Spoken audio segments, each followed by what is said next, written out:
GUD, good morning to y'all. We're going to do a second channel video here. I was just reading that can looks different, but someone sent me out some Kroil, a couple cans, so I appreciate that. In this video, we're going to kind of recap. I'm going to tell you some of what's been going on because we've had a doozy of a week. Better get our batteries charging. But also, people always want to know. I get asked quite often, a couple times a week, it seems like, that people want to know what kind of equipment do I use. They're interested in starting a YouTube channel, some stuff like that. And I don't think I've ever really went into detail too much. So we're going to talk about that. I hope you're not looking for high-tech answers because I'm not a high-tech person. I'll just share with you what I know, and that should give you hope because I'm not a high-tech person. I don't know much about the technicals of what I do. I've just figured out how to do what I do, and that's been doing what I've been done. What I've been doing works for me. It's not the super fanciest version of what some other YouTubers do, but we're going to go over some of what I feel like is the necessities, and then maybe some, I don't know, I'm good at snowballing my talk, so I'm sure we'll get into some rants. Not rants, some, be ranting about YouTube. No, some other maybe advice or ideas with the YouTube stuff. Now, I told y'all we had a doozy of a week. One, we released shirts, the S10 shirts. Those sold very quick, so thank you guys for the support there. It stacked a lot of orders, and a day after that happened, my helper got sick. So that put a large workload on us that we weren't expecting this week. He's been out. So we had to roll with those punches this week. On top of that, Hot Rod, she has been sick and doing really bad. And yesterday we actually took her to the ER, and she started doing a lot better. Like, we got there and they almost thought we were crazy because she was looking better. She was, I actually want to eat. I want something to drink. And like, she's just been refusing to eat or drink for like 2.5 days. And it had us worried. Anyhow, she started doing better, and I just popped in there. It's Saturday around lunchtime now. And she had been doing better this morning, and then in the last 10 minutes, she ain't doing so good again. So throughout the week, we've been dealing with that where Mama had stuff she had to go take care of stuff, but then, I don't want to leave her in there by herself feeling bad, so I've had to pop in and out. And then on top of that, our GMC and our S10, I've been plucking away at both of them. Now, y'all will see this video before that video goes out on the main channel. I'm like 2 weeks ahead on the main channel and just 1 week ahead on the second channel, so it's kind of offset. But I'm trying to get this thing ready to enjoy some miles on it. Actually, I did enjoy some miles. We went and had it aligned and stuff. You'll see that in the upcoming main channel video. And it ain't being too problematic. My main problem with this is odd and end stuff, like little parts I forgot to order, or I just realized now, like, hey, we need one of these. And it's just like the little oddball stuff keeps you from getting everything 100% done. And that's part of building trucks, guys. It really is. Unless we're going to be the C10 expert and know every detail or keep the stuff in stock, especially as you finish up a little build, especially interior details. Y'all know I'm no interior man. So a lot of those little things we're just going to have to kind of wait on. And the other thing is, I had an appointment to get a windshield put into it Monday, this coming up Monday. That gentleman texts me, he has COVID. So now he's going to have to postpone a week on us and reschedule, which it just is what it is. We've just been rolling with the punches. And this last week, a lot of the punches have been people I know being sick. And then the other punches have been waiting on parts or missing parts. And then the S10 has been giving me a few punches itself. The S10, I daily drove it for 2 days last week, and I drove it a lot. I went all over, pulled up the Bills. Bills was like, is that thing running? It's so quiet, nice and smooth. And then the last 2 days, I've gone out there to start it, and I can't get it to start, and it's acting really weird. Once it does start, it runs freaking beautiful, but getting it to start up in the mornings, it almost acts like it's flooded when it's not. And then, I don't know. I can't figure out what's going on with it. There'll be more into that. I did carb swap it again. Y'all's going to see I say carb swap, y'all's picturing something else, then y'all will see in the future, okay? On the main channel video, what's been going on with these ones. What I'm saying is the S10's giving me some fits now that has me frustrated because I'm trying to make that truck as right as can be for whoever's going to win it. And I'm recording this Saturday, so Monday we're going to choose the random winner. And then after that, I'd like it to be ready for them to go. So I guess that means Monday I'm going to be working on that carburetor again, or on that truck again, because I'm not going to have time tomorrow. And I also don't have time for this little S10 to keep being drawn out week after week after week. I just need it to stay right. However, just like this in ordering the parts is part of a shakedown, guys. You build a vehicle, you get it on the road. Well, it takes, driving it 2 days, and all of a sudden we're going to have some type of problem. It's a problem we got to fix and work through, figure out. And we're going to have probably the same thing with this, a little thing or two that's finicky.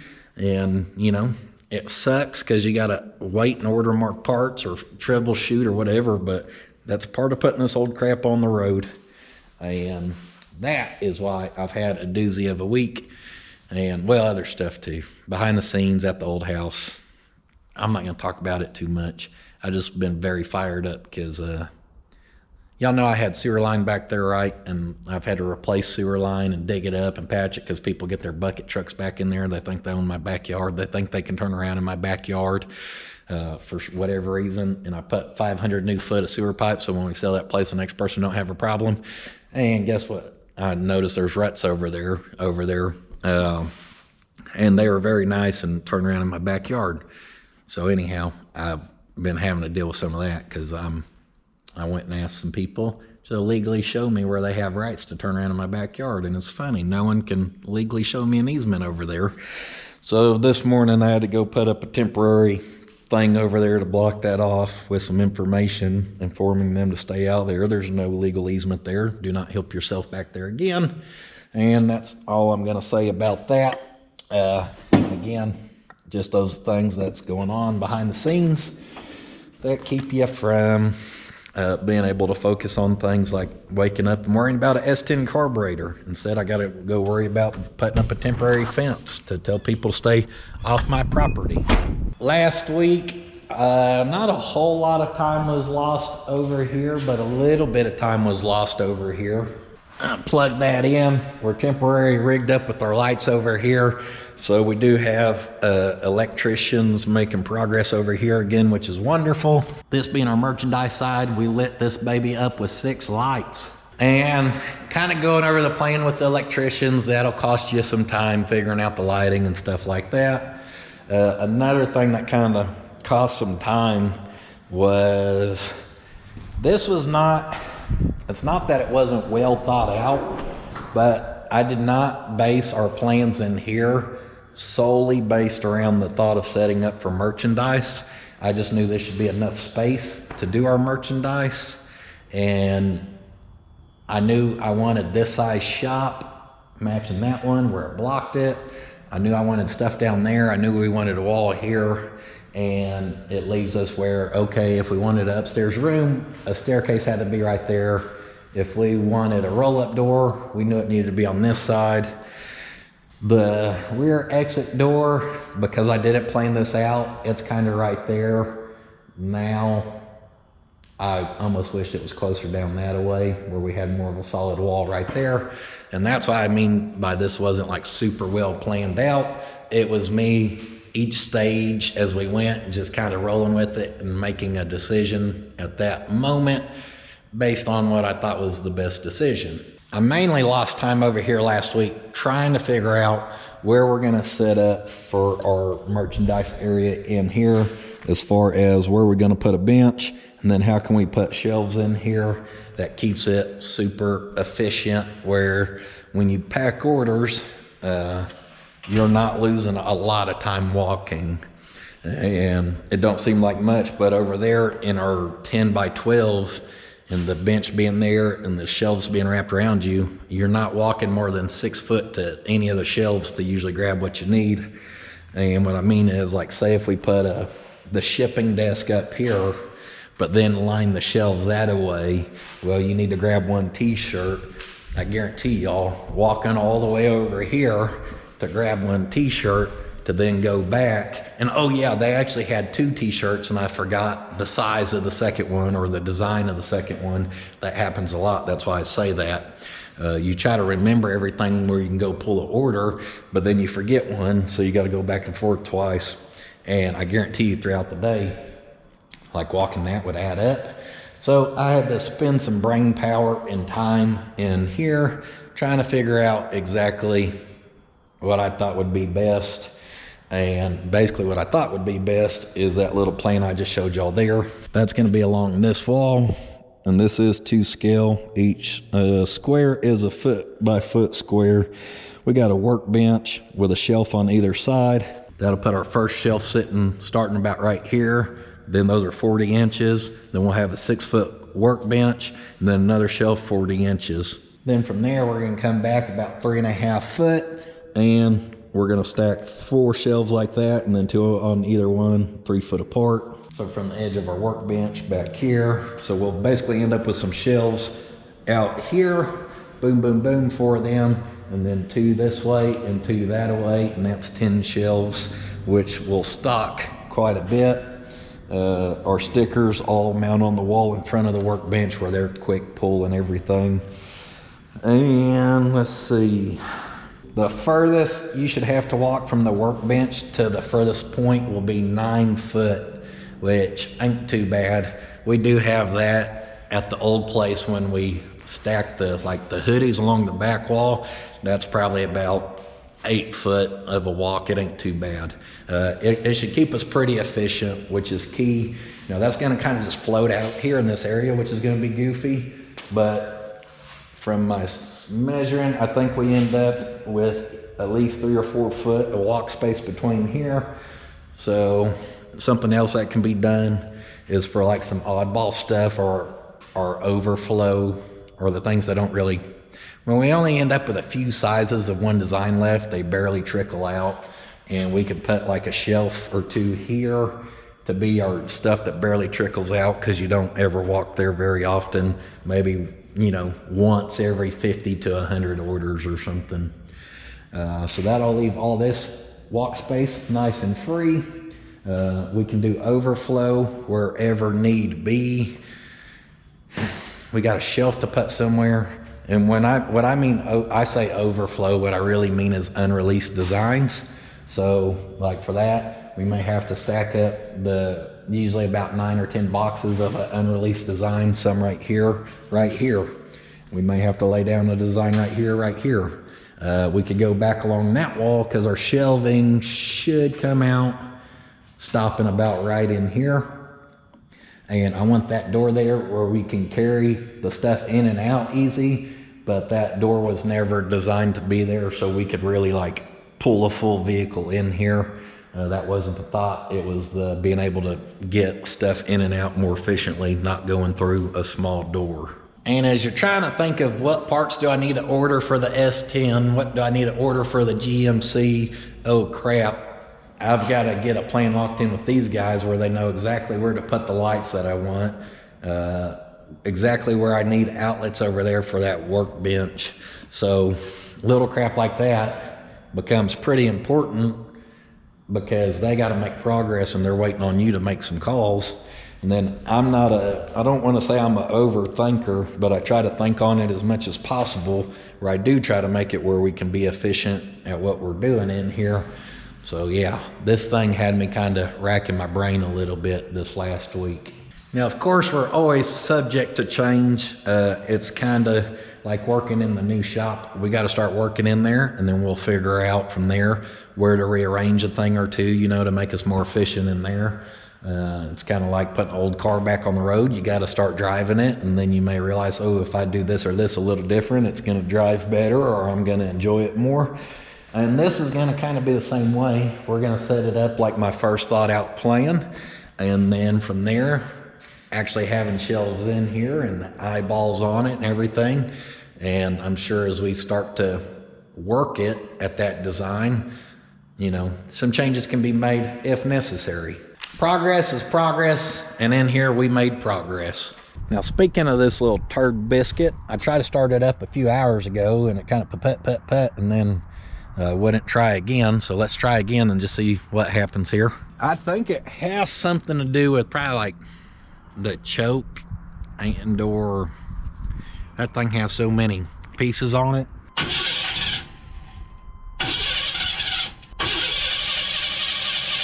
Crank, crank, crank, sputter. Give it one pump of gas, crank, crank, crank, crank, not even try. And then when it started doing this crap, I was flooring it. So yeah, something funky going on with the carb. So I need to kind of, I don't know, get a morning, probably Monday morning, and pull it in and have a good look at it.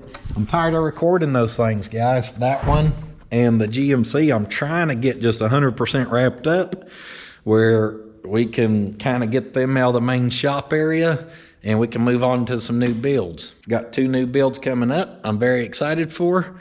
One is going to be some Model A action and the other one's a surprise. Everyone loves surprises. I just don't know how many more surprises I can handle from that S10. It's 12:30 now. I'm going to now talk about the YouTube stuff.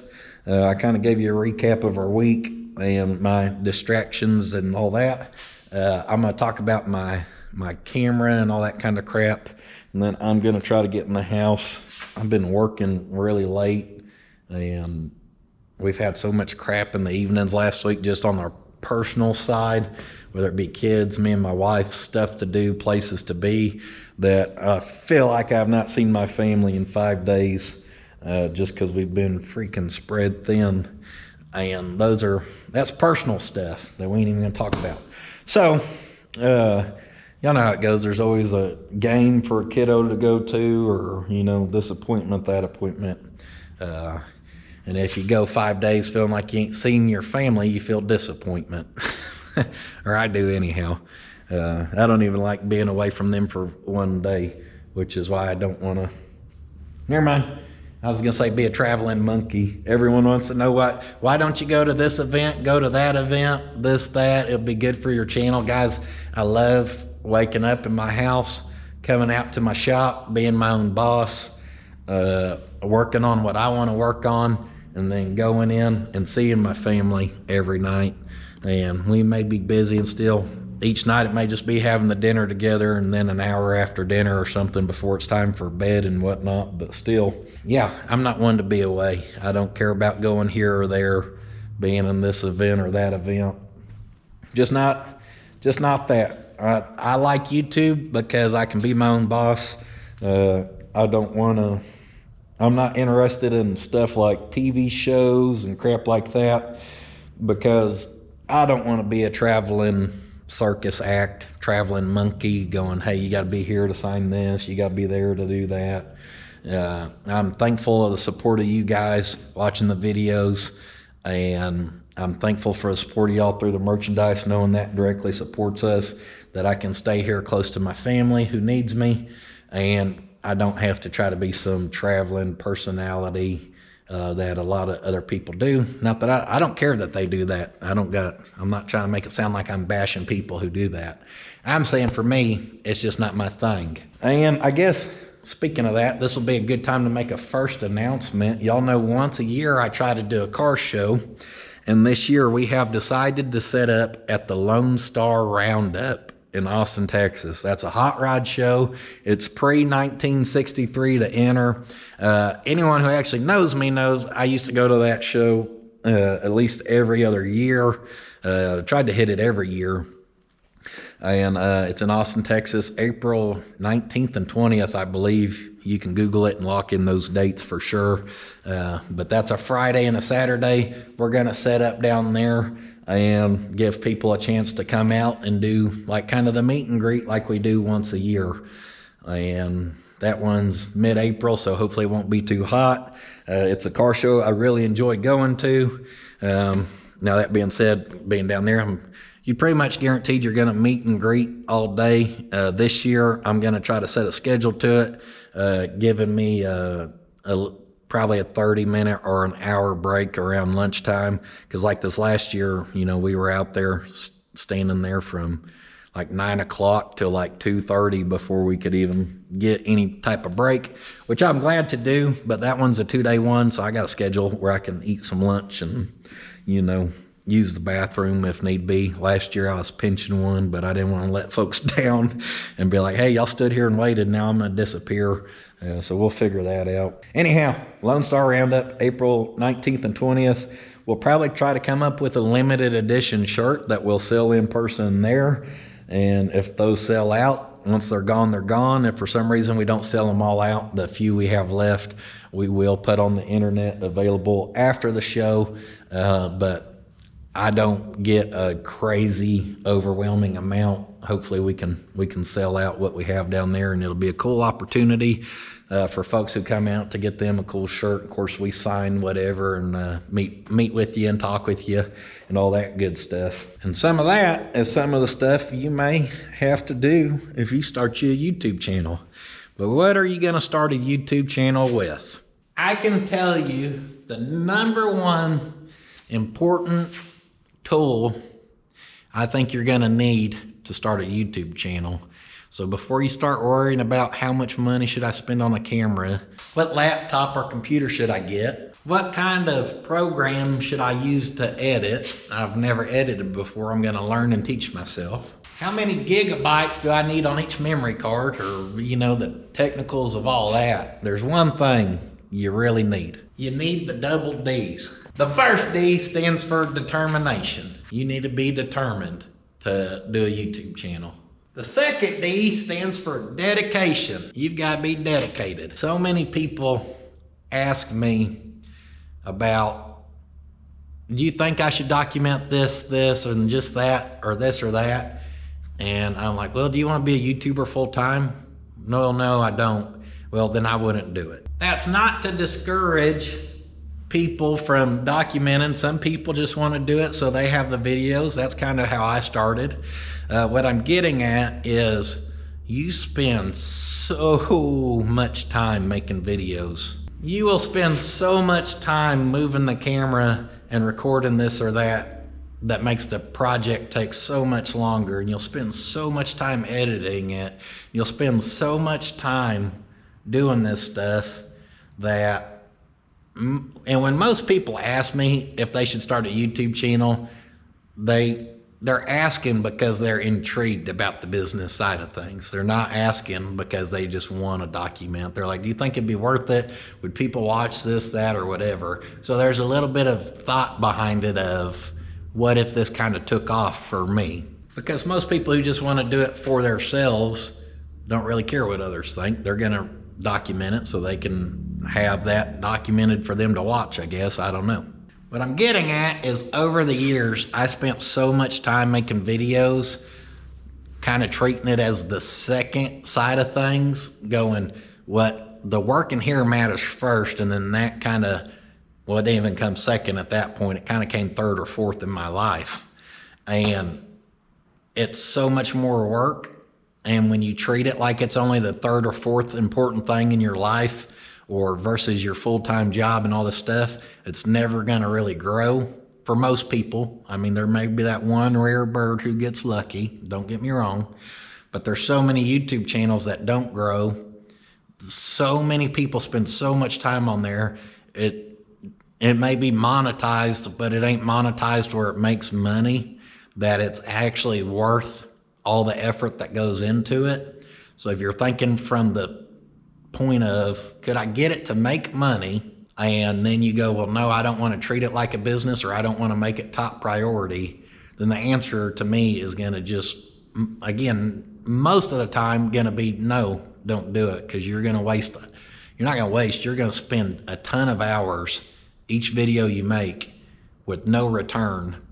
And if that immediately makes you go, this ain't for me, then it's not for you. A lot of channels come out and they do a little, they may do good from the start, but a lot are over the years have never given up, guys. People are determined and they just push through. They're dedicated. They don't give up on it.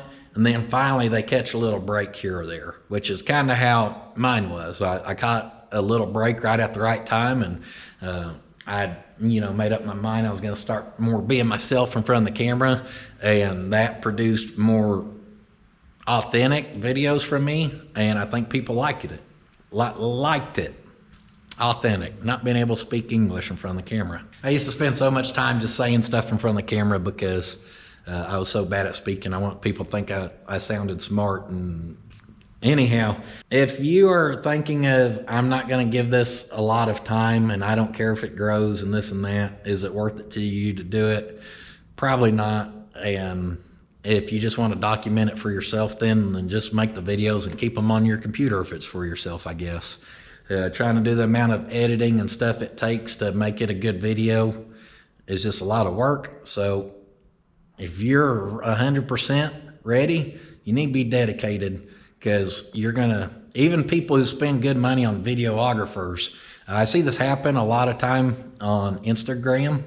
I've followed different shops over the years that build up a huge following on Instagram, right? 100,000 followers, 150,000 followers, and I'll see them post, hey, y'all check out our new YouTube channel, blah, blah, blah. Well, these people, they don't have time to do that, so they hire a videographer and they hire an editor, and they think just because they have a huge following on Instagram, that somehow translates to YouTube. And you go and click on these people's videos, and they've got an Instagram following, so they influence a small amount of people to go check them out. So they may have, a couple thousand views on a video, but they do that for a few months putting out these videos and it don't grow. And then I've seen it where people are just like, yeah, we're not doing our YouTube channel no more for the amount of time it takes and how much it slows down the process, and it don't make no money. It's more of a headache than it is a business. And that's true. I mean, if you don't get it growing and you spend that much time, I did it for years, literally 3 years, I think, with no views coming in. I remember like the first time a video hit like 3,500 views. I'd been on YouTube for over 2 years or some crap. It was like back then. Now, my one sheet metal break video kind of did well, but it's not like it just blew up the channel. It did well for back in the day.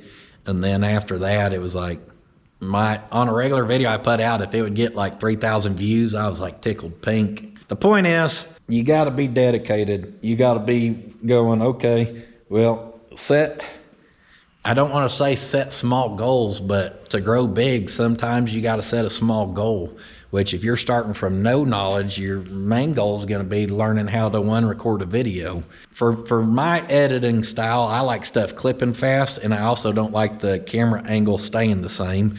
So as you go to document stuff and start recording for the first time, it's going to get real easy to just put a camera in one place and then focus on the actual work going on. The only problem is then when you watch that video and you're watching it now from the consumer, I guess, standpoint, from your audience's standpoint, and you watch 15 minutes of a video and the camera angle never changed, and you never seen it up close, and you never seen this or that, it becomes hard to watch. And part of I like the people call YouTubers influencers. They call them this or that, whatever. I like the term content creator, because if you really think about what that's called and what you're trying to do there, it'll help you realize what you're trying to do. You're not trying to be an influencer. You want to influence people for what? I give a damn about influencing people. I mean, if I do, I hope it's in a positive way of some sort, but I didn't sign up to this to be an influencer. If you influence people, that to me makes it sound like there's a motive behind it. And I guess there is a motive. I hope I motivate some people to be confident in doing some of the stuff themselves and to get off their butt and just get after it. So many people have projects sitting outside that don't get touched for years. And then, I guess I have influenced people, because we get a lot of emails and messages about how, man, I let that thing sit, this, that, and after watching you 2 months later, here I've been driving it, and I let it sit for 5 years. I don't know why. I could kick myself in the butt. So I guess there's influence like that. But I like the term content creator, because it breaks down what you should be focusing on doing if you want to make a successful channel, which is create content. And then I would take it further and say, create content that people want to watch. If you watch your own video and you don't like it, the chances that a lot of other people are just going to love it is probably pretty slim, just being realistic here. So you gotta focus when you're doing that on not just doing the job at hand, the mechanical job or the fabrication job or the whatever job. You gotta focus on thinking at the same time, what is going to make this better content? What do I need to be doing with that camera? What order of events should I try to lay this out in that makes a video kind of flow better, which mine are all over the place.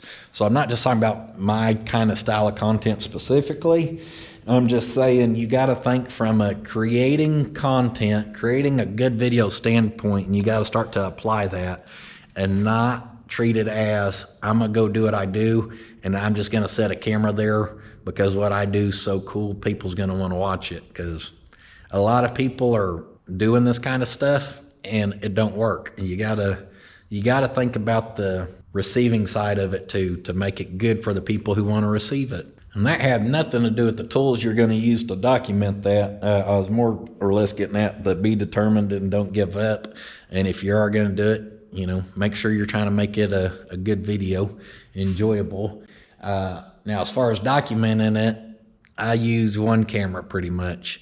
I use one specific camera, which I think they're actually discontinuing. I need to see if I can order some more. This right here is a GoPro 8 Black. I started off with a camera you had to recharge on the little GoPro things. Of course, I didn't have money to buy even a more decent camera at the time. So you can start with whatever. I would say I like the GoPros for what I do. Y'all see me crawling under the car, on top of the car, in and out, and I need something I can move fast. Some automotive channels use big old cameras, and for me, that just don't mix well with flying sparks and tearing up expensive cameras. I've hit my own tripod several times, knocking down my camera. I come out of an engine bay and accidentally kick the camera, and we don't always put them in the video, but I'm pretty rough on these things because we are doing mechanic work, and it's kind of nitty gritty. The GoPro 8 has excellent stabilization, good stabilization in this situation.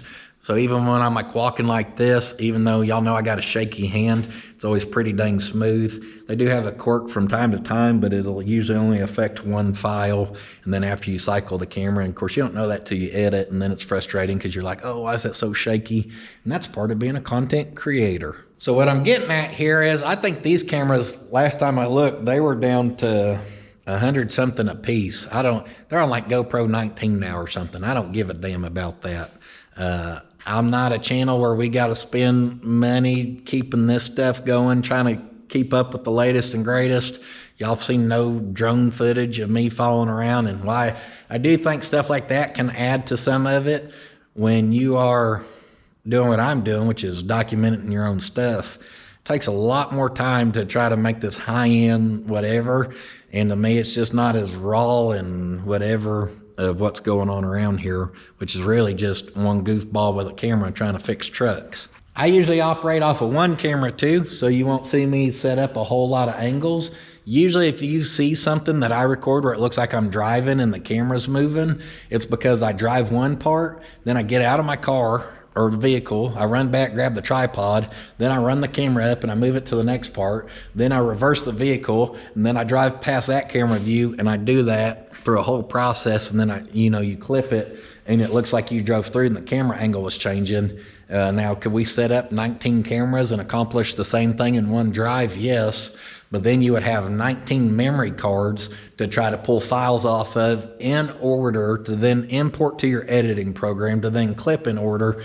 And for me, I know 100% that if I can operate off of one camera, which 99% of my videos I do, that's all I do. Occasionally for a certain burnout or like doing donuts or on a Will It Run if you want to record starting it for the first time up there, but have like a camera on the tailpipe too. I'll bring in a second camera, but then that way there's only like maybe 2 files on there, and when you make it to that point editing, you know to go to that other memory card and pull those files in at that point.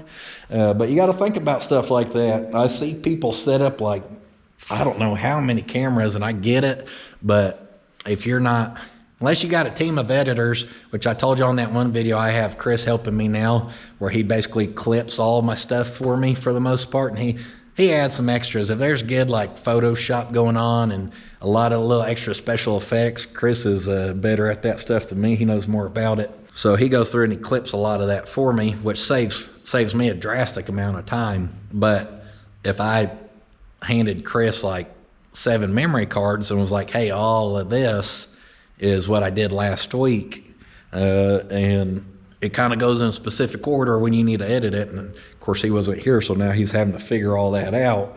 That would be absolute hell. So think about recording from how can I be efficient editing as well, because you will have a lot of time wrapped up into editing. Having Chris join the team and take out majority of that work for me has been a game changer.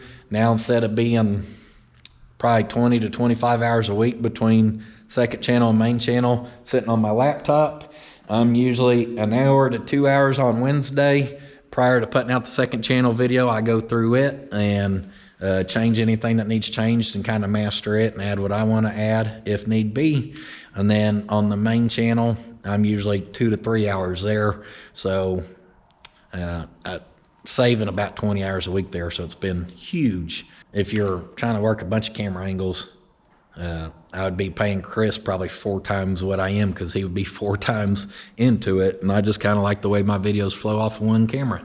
What I'm getting at here is, instead of going and thinking you need $6 grand to buy proper equipment, you're better off buying a camera you know will do the job, which some of y'all are good on phones. I don't know how to record a video with a phone, but there's several successful channels that are done with iPhones, which you got in your pocket right now. Before you focus on buying this camera and that camera, because some YouTube show said it's the best for YouTubers to use, which really covers all YouTube, right? Because every channel on YouTube does the same thing. Not all of us are putting makeup on in a little room with perfect lighting and crap. So before you focus more on spending a lot of money on a good camera, crap like that's not as important, you're better off spending a day sitting down with your notepad and thinking of, how can I record and make a better video? How can I record in a way that may make it more efficient for me to edit, where I'm not having to sort through a bunch of dead footage and blah, blah, blah. That's just my opinion. Now, as far as my accessory with this, I'm going to pull this off right here. I just broke my one I was using. That thing right there, magnet on it. With that, it attaches right to the GoPro 8. Boom, it flexes all kinds of ways, which is good, especially for us when you're underneath the car. And if you look around my shop, anywhere that's metal, you're going to see circles, because we're on a frame rail, and even though a frame rail is sideways, real quick, we're adjusted. When you pull that off there, you can straighten it right back out. Boom, now we're good to talk to the camera like that. And then I'm going to set you up right here on the vise, since I ain't got you attached to nothing. And then let's say we went from laying underneath the truck attached to the frame rail, I popped up, went, oh crap, I just knocked my finger, because that seems to happen a lot. And then I needed to record next to the truck. So many people laugh at this clamp, but watch this. Boom, there's our fake frame rail. Oh, I just smashed my finger. Now I'm over here talking to the camera.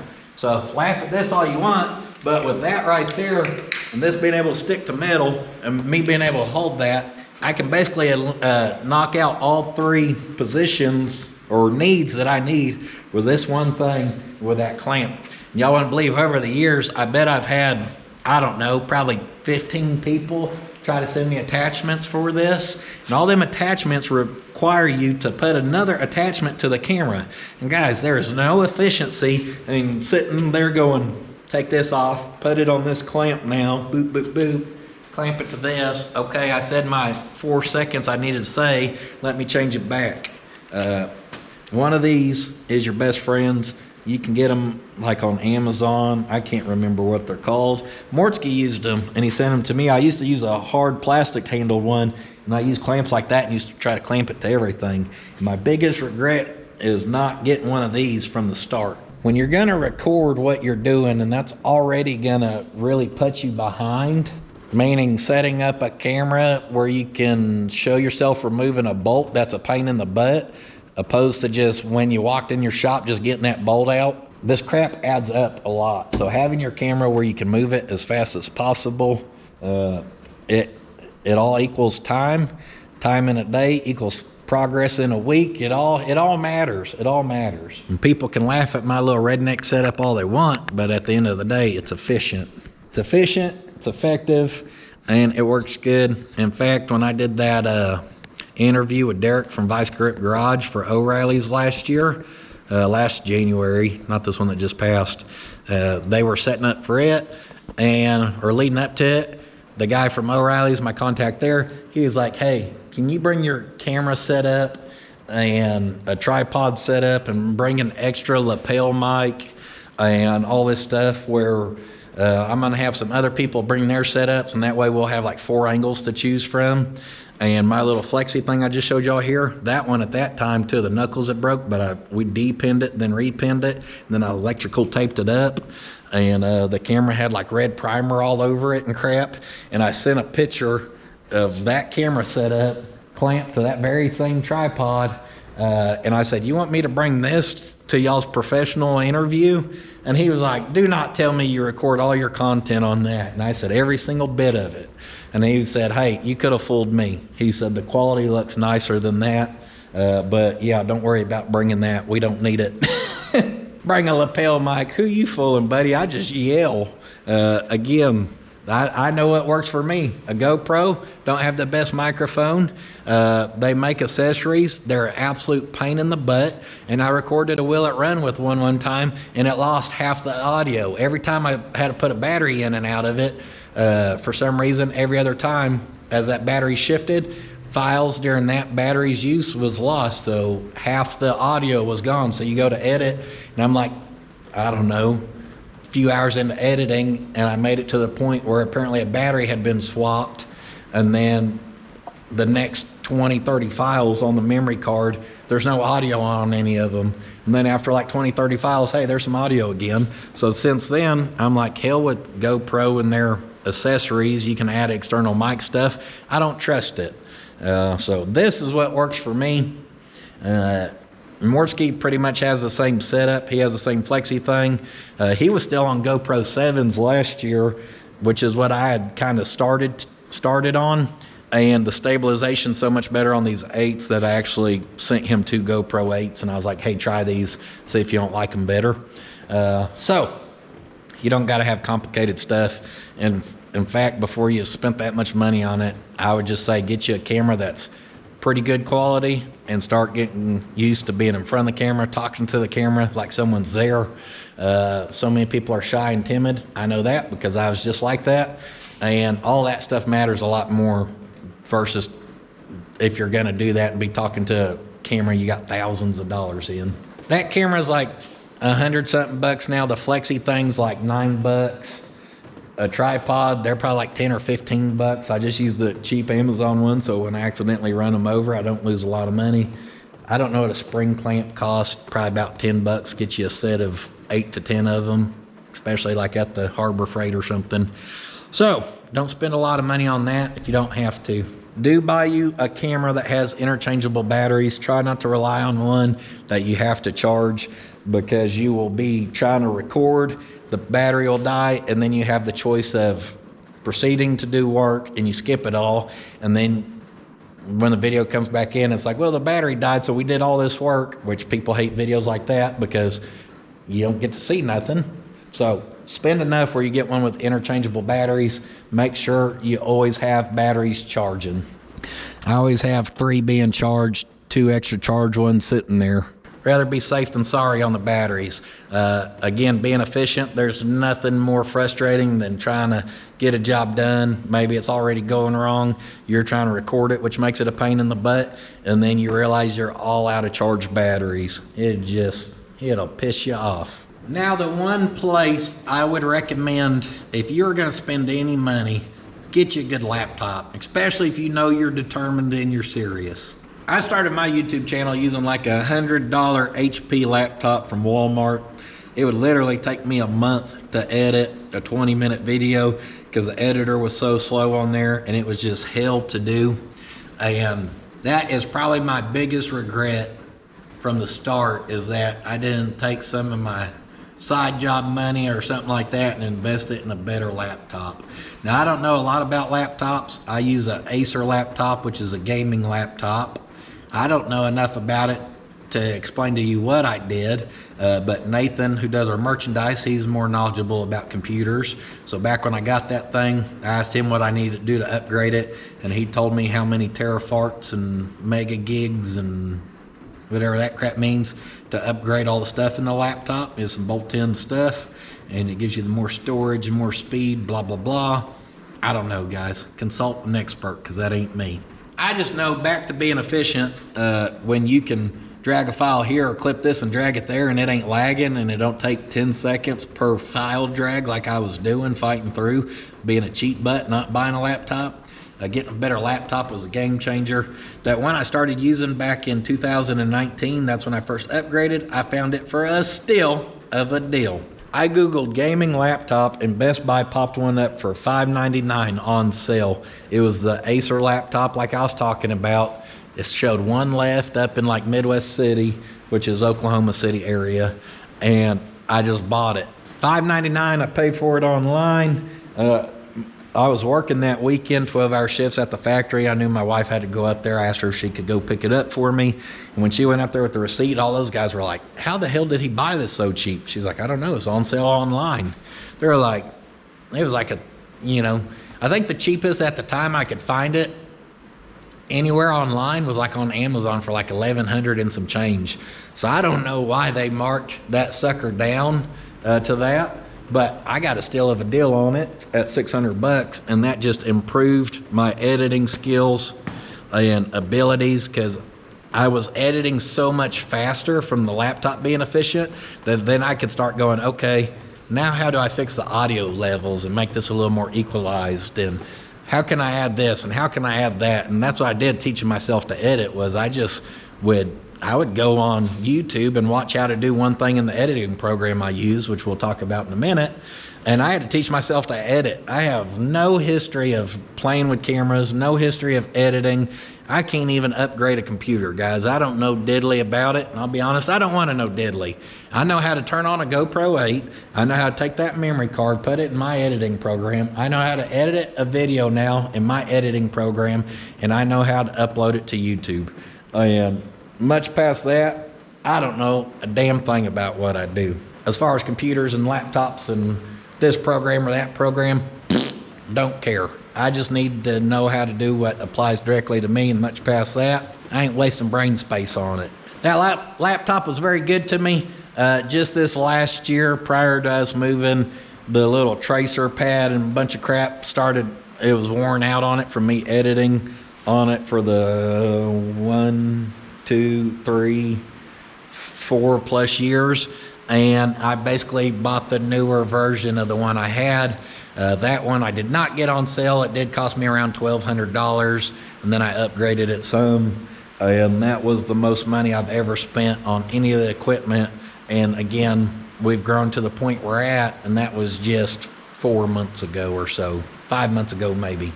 These GoPro 8s are becoming obsolete. That's why they keep dropping the price on them so much. I'm pretty sure they are no longer manufactured, and they're trying to sell them out of every warehouse possible so everyone has them for cheap.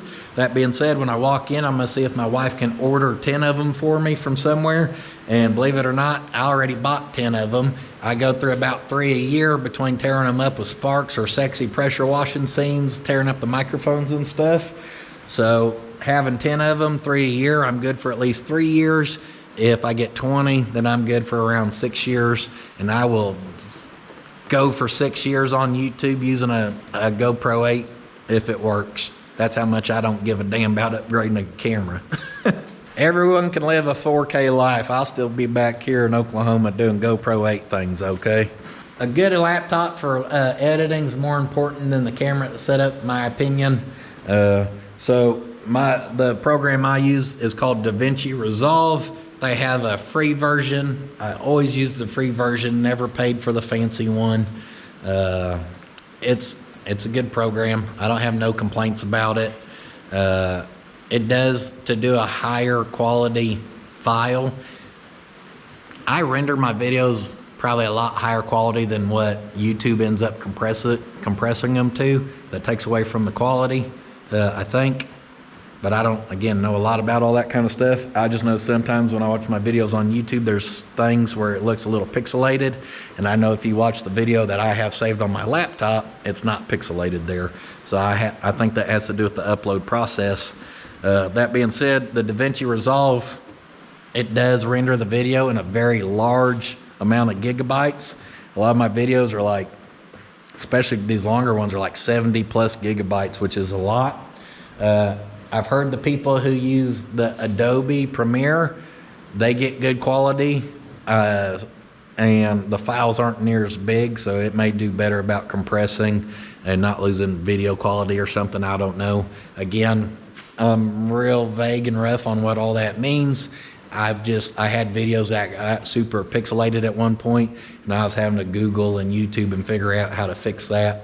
And it was a pain in the butt because I'm not a technical person like that.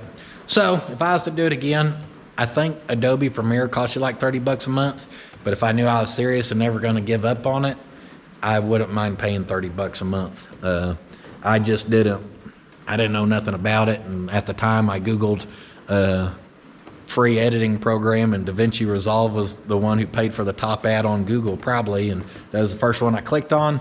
I seen it was a legit, real deal free editor. I downloaded it and I started teaching myself on that. I didn't even know what Adobe Premiere was. So again, some terrible advice on which one to use. If I could do it again, I'd probably try the Adobe Premiere, just because I know a lot of people do use that. And other than that, guys, all you got to worry about doing is then planning content, sticking to a content schedule.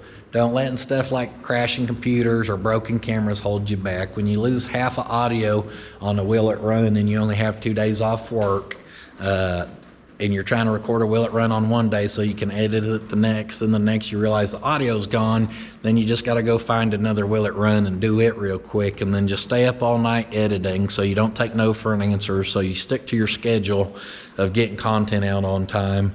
And then when uploads happen and computers crash and YouTube has a processing issue for whatever reason, honest mistake, who knows, and all that kind of crap that's going to come with this starts happening, you don't let it deter you.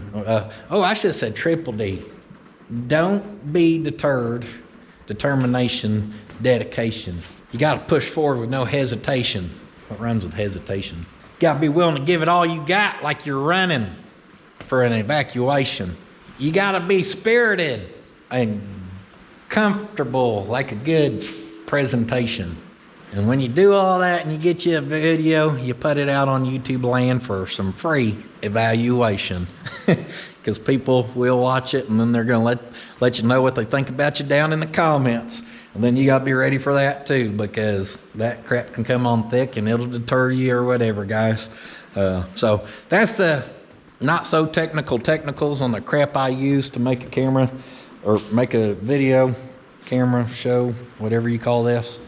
I'm telling you now, more important than all of that is going to be your will and drive to stay in front of the camera, to stay putting out content, to do it for a year and not hardly get any views and go, hey, I'm just getting started. Watch what I got in store. That's going to take you far further than any fancy camera will. I guarantee you all that. Now, all that being said, I know I could talk the paint off these walls, and I guarantee y'all I done did it. I don't know how I can just talk for 45 minutes. Of course, we'll cut some of it out, whatever. But I can talk. So, actually, these videos, and then don't listen to people.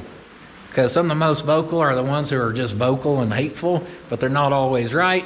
And what I mean by that is my videos on the second channel, when I just talk to you guys like this, they do surprisingly well.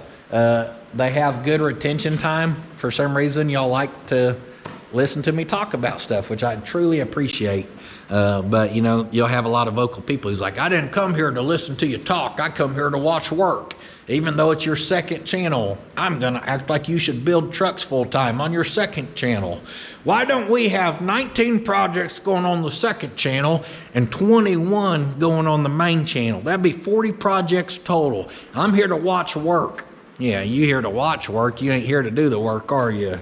It's easy to sit around and watch and talk about how other people should be working. You at work talking about how other people should be working, watching videos, aren't you? You ain't working on sitting on it. Anyhow, be ready for that and some of the stuff that comes with that. The retention time on these do really good. And in fact, I just put out a second channel video working on this, and it did all right. It did about halfway on their YouTube's little ranking system. And the last one I put out talking about my YouTube journey and just talking and blah, blah, blah, it killed it. It was like #1 on the second channel for a while. So, I don't know. Figure out the content, again, that people like. I try to stay away from talking videos, but the more I did talking videos, the more it seems people like the talking videos. And on a day like today, where we're halfway through Saturday, and crap just wasn't nice to me this last week, thankfully to you guys, I can put out a talking video and we'll still have second channel content. Just keeping y'all updated with what I got going on. It means the world to me. Y'all are here in support. I cannot thank you guys enough. Let's see, this upcoming, I'm trying to think ahead so I can tell y'all properly here for a good heads up. This goes out Thursday. So the upcoming Monday after this, I'm gonna release the shirts that have the GMC on them. They're super cool. Excited to get those out, so be looking out for them. Thank y'all for all the support at PutInsFabShop.com. Like I've mentioned several times, it supports me and my family directly. It helps us grow, and I cannot thank you guys enough. It helps it where we're not trying to do the sponsorships and, like I said, kind of be the corporate whatever. I like that it's on us to hustle the merchandise. It's on me to think of the designs and keep some stuff coming that y'all will like. It's on us to stock it and get it shipped. And even this last week, Nathan was sick. Well, guess what? Hank, my oldest daughter, no, her name's not Hank. People are like, I can't believe you really named her that. Anyhow, my real name's not Puddin', guys. I hate to surprise you and ruin your day, but half the people around here may call me that, but that's not my legal name. Same with her.